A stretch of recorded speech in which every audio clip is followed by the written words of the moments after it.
अस्सलाम वालेकुम everyone and welcome back to social B YouTube channel. Ukraine और Russia की जंग के बाद आजकल लगता है कि चाइना भी लड़ाई के मूड में है, इसलिए वो खुद को मजीद स्ट्रॉन्ग कर रहा है। चाइना की इस प्रोग्रेस को देखकर कुछ ग्रेट सुपर पावर कंट्रीज बहुत जेलस हैं। जो जलते हैं उसको कुछ ज्यादा जलाओ। चाइना ने इस सेंटेंस को कुछ ज्यादा ही सीरियस ले लिया है और क्रूशल वॉर मिनरल्स गैलियम और जर्मेनियम की सप्लाई रोक दी है। ये न्यूज सुनते ही वेस्टर्न वर्ल्ड में जल्जला आ गया है, लेकिन ये खबर वो सुनते ही अपने मीडिया के थ्रू इसे छुपाने की कोशिश कर रहे हैं। अब आगे देखें क्या होता है। 95% of the world supplies China produce करता है।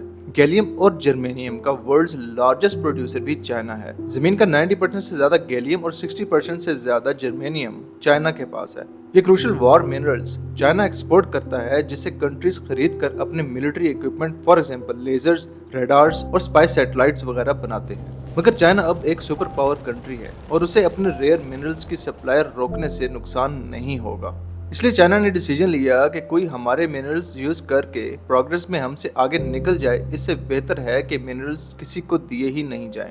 और 4 जुलाई को जो अमेरिका का इंडिपेंडेंस डे भी है, चाइना ने गैलियम और जर्मेनियम की एक्सपोर्ट को बैन कर दिया। पुराने वक्तों में भी कुछ एम्पायर स्टील की ट्रेडिंग नहीं करती थी, बिकॉज उनके लिए ये बात एक्सेप्टेबल नहीं थी कि दुश्मन उन्हीं के स्टील से बनाए गए वेपन्स के साथ उन्हीं से लड़े। चाइना ने भी यही स्ट्रेटजी अडॉप्ट की है। लेकिन गैलियम और जर्मेनियम इतने इंपॉर्टेंट क्यों हैं? डोंट वरी, मैं आपको केमिस्ट्री टीचर की तरह इनकी केमिकल प्रॉपर्टीज और पीरियोडिक टेबल में इनका सीक्वेंस नहीं बताने लगा। गैलियम और जर्मेनियम रेयर एलिमेंट्स हैं। गैलियम मोस्टली चिप्स में यूज होता है। अरे यार, खाने वाले चिप्स नहीं हैं, ये हैं डाटा चिप्स। ये चिप्स 5G नेटवर्क को पावर करती हैं। डाटा 21st सेंचुरी के लिए ऑयल का काम करता है। जो भी डाटा को कंट्रोल करेगा वो पूरे वर्ल्ड को कंट्रोल करने की पावर रखता है।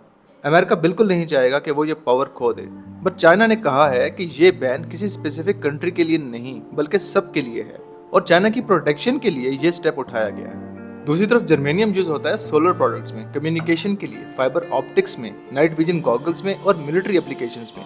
हमारी 200 से ज्यादा डेली प्रोडक्ट्स में गैलियम और जर्मेनियम यूज होता है। Semiconductors, iPhones, spy satellites, flat screen TVs, EV batteries, solar panels, missiles, monitoring system, warships और F-35 फाइटर जेट्स, इन सब की प्रोडक्शन में अर्थ मेटल्स यूज होते हैं। वैसे तो इनकी प्रोडक्शन में गैलियम और जर्मेनियम की एक स्मॉल अमाउंट यूज होती है, लेकिन उसके बगैर ये चीजें काम नहीं कर सकती। गैलियम और जर्मेनियम यूरोप की इकोनॉमी में इंपॉर्टेंट रोल प्ले करते हैं। अगर यूरोप को ये एलिमेंट्स चाइना से ना मिले तो यूरोप की डूबती हुई इकोनॉमी को एक और बड़ा झटका लगेगा। On the other side, raw materials के मामले में अमेरिका भी चाइना पर डिपेंडेंट है। अमेरिका ने 2021 में चाइना से ये दोनों मिनरल्स 50% से ज्यादा इंपोर्ट किए। वेस्टर्न कंट्रीज भी सोचती हैं कि काश वो थोड़े और रेयर मेटल्स प्रोड्यूस कर सकते। चाइना के इस स्टेप से पूरी दुनिया परेशान है, लेकिन कोई भी, स्पेशली सुपर पावर कंट्रीज, दूसरों को ये शो नहीं करवाएगी कि चाइना के इस बैन से उनको कितना नुकसान होगा। यही काम यूएस और यूरोप अपनी मीडिया के जरिए कर रहे हैं। आपको बताते हैं वेस्टर्न मीडिया के न्यू प्रोपेगेंडास और इनकी सच्चाई। पहले नंबर पर तो ये कि चाइना अगर अपने एक्सपोर्ट्स लिमिटेड करेगा तो उसकी इकोनॉमी को फर्क पड़ेगा, क्योंकि ये एक ग्लोबल इंडस्ट्री है। चिप्स कोई एक कंट्री नहीं बनाता, ये एक ग्लोबल सप्लाई चेन की तरह काम करता है। चिप्स को यूएस डिजाइन करता है, ईस्ट एशिया मैन्युफैक्चर करता है और चाइना असेंबल करता है। इसकी मशीन्स नेदरलैंड से आती हैं। In short, Europe, China, US, Asia सभी इस चेन का हिस्सा हैं और चाइना के इस एक्शन से सबको नुकसान होगा। अब फैक्ट ये है कि इस एक्शन से चाइना के अलावा सबको नुकसान होगा। चाइना तकरीबन हर चीज खुद मैन्युफैक्चर और प्रोड्यूस करता है। दुनिया की सबसे high and chip 28nm chip है, जिसे चाइना ने प्रोड्यूस किया है। अगर चाइना अपनी सारी एक्सपोर्ट्स भी बैन कर दे तो उसको सिर्फ $500 बिलियन का लॉस होगा। दूसरे नंबर पर अमेरिका और यूरोप तो चाइना से ज्यादा मेटल्स इंपोर्ट ही नहीं करते।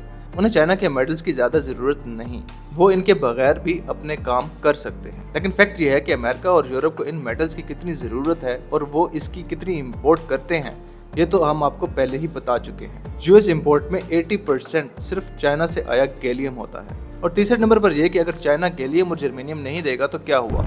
जर्मनी, जापान और साउथ कोरिया के पास भी ये मेटल्स हैं। अमेरिका उनसे मेटल्स ले लेगा। लेकिन फैक्ट ये है कि इस time China 97% of the rare earth technology और 60% ऑफ रेयर अर्थ डिपॉजिट्स को कंट्रोल करता है। और दूसरे नंबर पर है रशिया, जिसके पास सिर्फ 20% रेयर अर्थ मेटल्स हैं। 2021 में गैलियम की ग्लोबल प्रोडक्शन 430 टन्स थी, जिसमें से 420 टन्स मींस 97.67% गैलियम तो सिर्फ चाइना से ही निकला था। बाकी रशिया से 5 टन, साउथ कोरिया से 3 टन और जापान से 2 टन गैलियम प्रोड्यूस हुआ था। इतने कम गैलियम से तो अमेरिका कुछ भी प्रोड्यूस नहीं कर सकता। कुछ और कंट्रीज के पास लिमिटेड रेयर अर्थ मेटल्स हैं, लेकिन उनकी एक्सट्रैक्शन और प्यूरिफिकेशन का प्रोसेस बहुत एक्सपेंसिव होने की वजह से कोई उनकी प्रोडक्शन पर काम नहीं करता। फॉर एग्जाम्पल, कनाडा ने भी एडमिट कर लिया है कि वो सारे रेयर अर्थ मेटल्स प्रोड्यूस नहीं कर सकता, क्योंकि ऐसा करने में बहुत ज़्यादा पैसा लगेगा। अब ये इमेजिन करना मुश्किल है कि अगर जापान और अमेरिका को अर्थ मेटल्स ना मिले तो वो अपने रेडार्स, चिप्स और लेजर्स को कैसे ऑपरेट करेंगे। यूएस आर्म प्रोडक्शन फैक्ट्रीज ने तो इस सिचुएशन पर कमेंट करने से भी मना कर दिया है कि रेयर अर्थ मेटल्स की कमी से उनकी प्रोडक्शन पर क्या असर पड़ेगा। अमेरिका बहुत खुश है कि उसने सैमसंग और TSMC को 100 ऑफ बिलियंस की इन्वेस्टमेंट के लिए अमेरिका में प्रोडक्शन फैसिलिटीज देने पर कन्विंस कर लिया है। लेकिन अगर गैलियम और जर्मेनियम की शॉर्टेज की वजह से अमेरिका चिप्स तैयार ना कर सका तो अमेरिका का टाइम, पैसा, टैलेंट और क्रेडिट सब ज़ाया हो जाएगा। थोड़ा ही सही, लेकिन अगर वेस्ट वर्ल्ड किसी दूसरी कंट्री से गैलियम लेता है तो वो किस से लेगा। सेकंड नंबर पर सबसे ज़्यादा गैलियम रशिया के पास है, लेकिन रशिया से तो उनकी ताज़ी जंग हुई है, तो इसलिए उसको तो भूल जाएं। तीसरे नंबर पर आता है यूक्रेन। यूक्रेन की प्रोडक्शन एरिया पर थोड़ी सी इन्वेस्टमेंट और डेवलपमेंट के बाद ये यूएस और यूरोप की ज़रूरत के मुताबिक उन्हें रेयर मिनरल्स दे सकता है। लेकिन प्रॉब्लम ये है कि यूक्रेन का production area Donetsk, Luhansk Russia के कब्जे में है। चाइना, रशिया और यूक्रेन के बाद हैं ईरान और नॉर्थ कोरिया, लेकिन इनकी रेयर मिनरल्स प्रोडक्शन बहुत कम है। अमेरिका को गैलियम और जर्मेनियम की प्रोडक्शन से शिपमेंट करने में कई साल लगेंगे।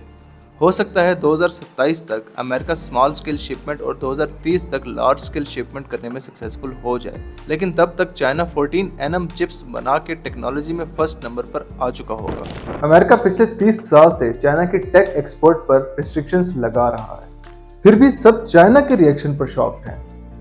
एक रूमर तो ये भी है कि कोविड-19 अमेरिकन साजिश थी चाइना की प्रोग्रेस को रोकने की, और ये बात चाइना जानते हुए भी खामोश है। फाइनली चाइना ये जान चुका है कि वेस्ट वर्ल्ड पावर की ज़बान ही समझता है, इसीलिए अब वो खुद को मज़ीद पावरफुल बना रहा है। उम्मीद है आपको हमारी ये वीडियो ज़रूर पसंद आई होगी। हमारे चैनल को सब्सक्राइब करना ना भूलिएगा and we will see you in the next video.